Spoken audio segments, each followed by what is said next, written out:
Hey there everyone and welcome back to Kenshi Season 2. We got a new intro, nice and shiny. Found it from the great guys over at Partners in Crime. And there was a video where they were giving out some of their templates and for use.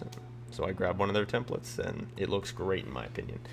So, back onto Kenshi, there have been several updates to this game, some of them very major, including random events where bandits will attack and harass your community. I mean, they normally did that if they just walked by, but now they will actively seek you out, and when they find you, they will ask for like a bounty, and if you don't give them a tribute, then the bandits will hurl an army at you, and you're gonna have to wither that storm, or you're gonna need to run away. But if you run away, the bandits could steal some of your items, so you need to keep everything locked up in your houses. So now locks work and walls work. So that is something to keep in mind. The walls now have a very strong purpose.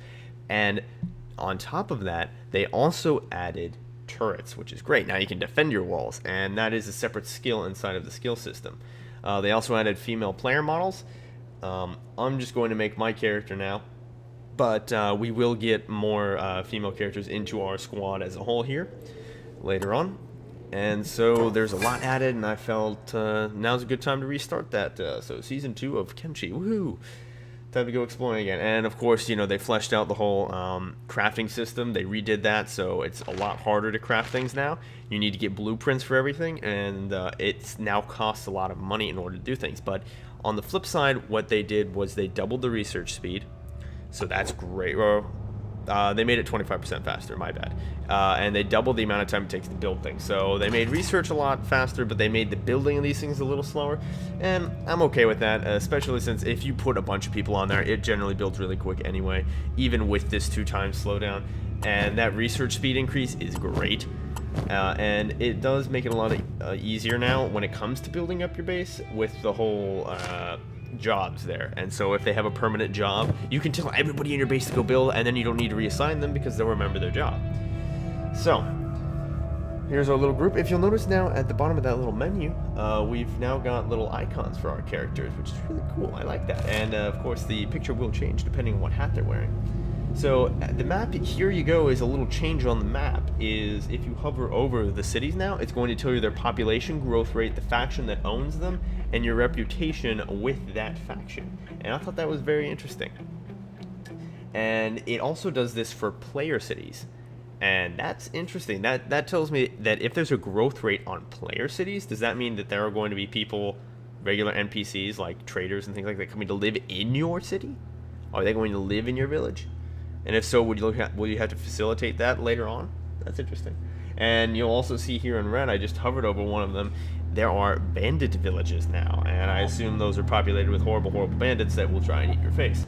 So, there you go. I went ahead and cut here to where we're going to build our base. It took me about 30 minutes to find where I really wanted to build it. We're putting it right next to the spawn city. And so that way I just have easy access to the spawn city, and spawn city actually is the largest city in the game right now, where I spawned anyway, so that was nice, and I kind of wanted the safety of that large city, and it does make it easier in terms of buying and trading things, because I should be able to find everything I need. So we're going to set it up. The building hasn't changed at all, really. The same page up, page down, and then your period and comma keys will rotate the building. And so you just need to find even ground, and so you can see here I kind of have like this little rectangle of these little hills, and so I'll have walls lining that little rectangle, and on the inside will be my base. So we're going to start with the small shack, which is what they've given us to build with currently, and then we'll move on to the resource production, which they still give you to start with. Know now that there are certain things that are hidden behind blueprint walls that you need to research. And of course the blueprints aren't cheap. You need to go and find them and then purchase them from vendors throughout. So there's money has become a lot more useful in this than it was before. Like before I had all this money, what did I use it on? I just got more people, that was all I needed.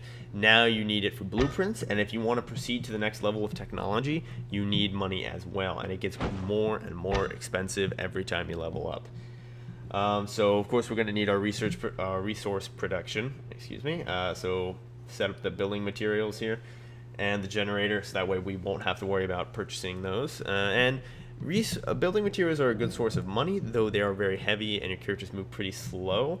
They are worth a lot. And though I do think there is an economy in the game, so I'm not sure if you flood the market with these. We'll try it. We'll flood the market with a bunch of building supplies and see if the price actually goes down for those. But, and of course, we shall need to get the rum business back in. Though I don't think, as you can see, farming is grayed out right now. We don't have the access to farming.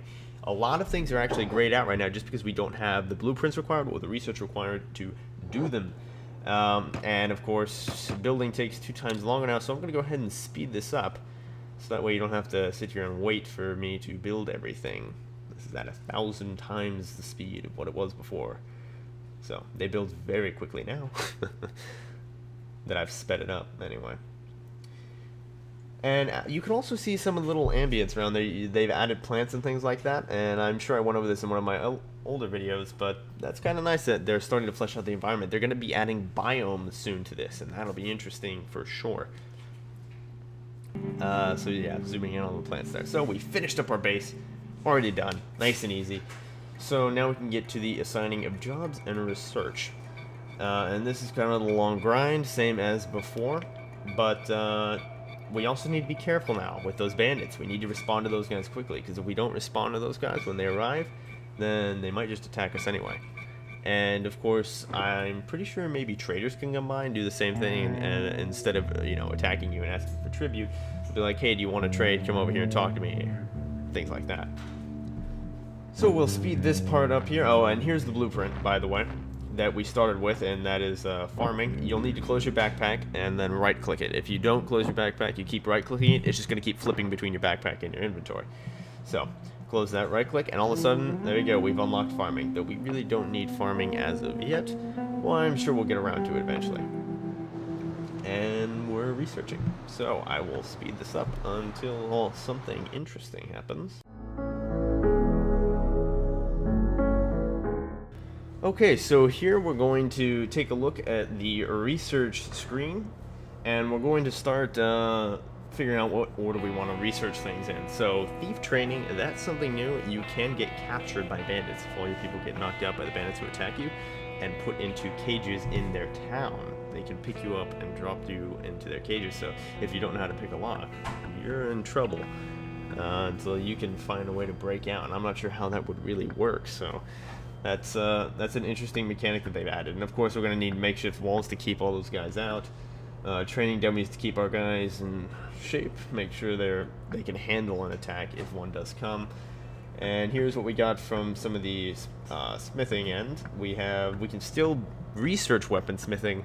I just don't think we can research actual weapon types. You need to go and purchase the blueprints for each different weapon. So if I want to build a katana, I can't just research katanas out of the blue. No, I need to go find a blueprint and buy that, research that, then I can research katanas. So that's something interesting. And I believe they also added some basic form of armor crafting, such as shirts and things like that. And of course, our name, keeping with the theme of Stonehearth, we will bringing that over into Kenshi, and we shall have Glorious Orstotska.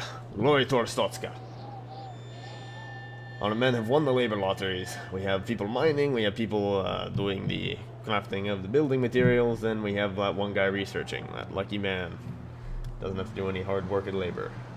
So I sped it up here again, and I've kind of laid down the basics here for our little farm. And now would be a good time to kind of look at the stats for the characters. So the stats menu, the only new stat really added to this currently is the turret skill, which obviously deals with how well a person can operate turrets. So that's interesting. That is a completely separate weapon skill. And yeah, that's pretty much everything new here in the whole research or the skills department. Same way you gain skills for everything, and everything's pretty much the same, except now for toughness, the more damage done to you, the faster that skill goes up, rather than the level of the weapons hitting you. So that's something to be noted, and one of the updates that changed. And of course, some of the items got their little UI or their graphics changed on them, and they look pretty nice. I like the straw hats. Straw hats look nice. But we will speed this up once again. Looks like one of our guys is breaking physics, standing in midair, looking at the camera. That's fine. Get down from there, double. There we go. Stop breaking physics. Not okay. Even if it is video game physics. And we have our old soldier working on our processor. Alright, so a little while later, we encounter our first NPC event. The guy's calling us to come over there. He's a dust bandit boss. Isn't looking good. Alright, so let's, I don't think we'll stab him in the face just yet. We'll listen to what he has to say. Oh man, 2,000. Alright, we don't have 2,000, so looks like we're probably going to end up stabbing this guy, but let's see what he has to say. Oh, I can't stab him anymore. Alright, whatever. And let's see if we can talk to him again, actually, or any of his buddies. Oh, where did his buddies really come from? I didn't see those guys before. We'll talk to that guy again. And stab him in the face. In the face. In the face. In the face. There we go. Oh, he's angry. That did not... Oh, we're fighting. They're fighting. Okay, this isn't good. We're going to get away from our base very quickly because they're destroying us. We are not prepared for that. We're just going to run back to town. See? Town. Great thing about being built next to a town is you can very quickly run away.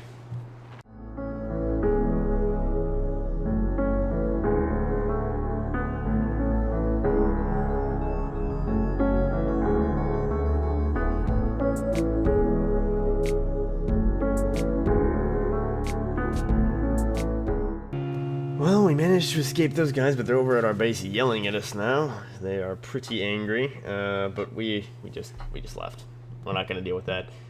Some bandits chased us into town, but never to fear, the guards protected us and killed all of those bandits, though.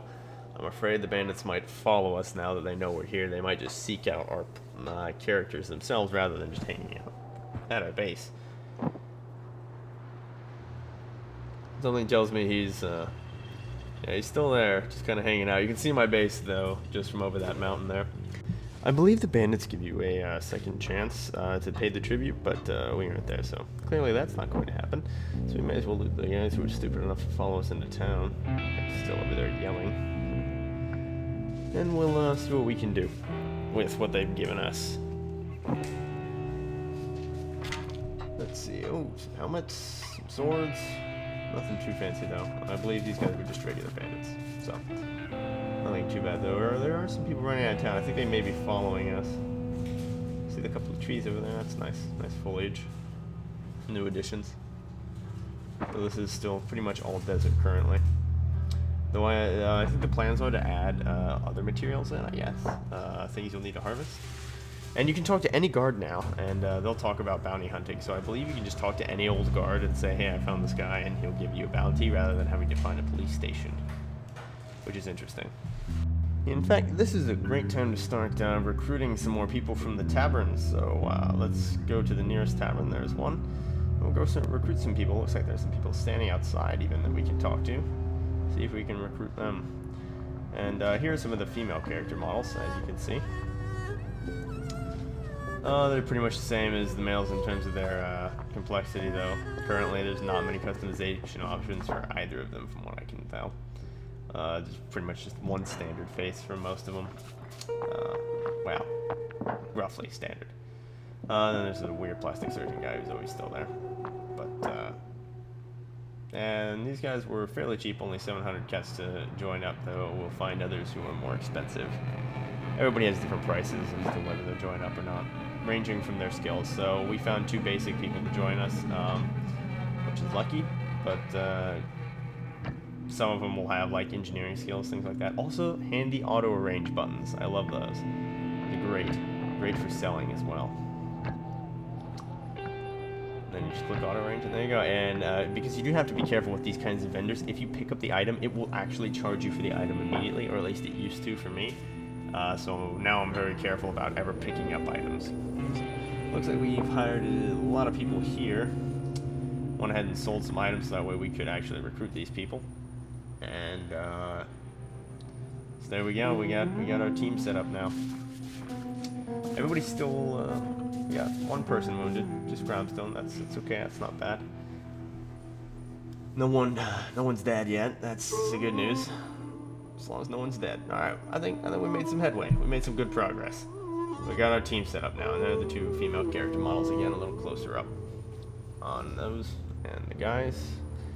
So there is the standard variation in height and things like that, but as for the face styles and the hairstyles, I'm not sure. There you go. Oh, and there's a second bar over here. Excellent. Well, we will get to that next episode. Thank you for watching, everyone. Make sure to like, subscribe. These videos will be coming every single Monday. This Friday, I hope to be able to start EverQuest's next Landmark episodes, as I got the closed alpha for that, which came out today. And on Wednesdays, hopefully we'll be able to come out with some Stonehearth videos. So thanks for watching once again, and I'll see you guys next time.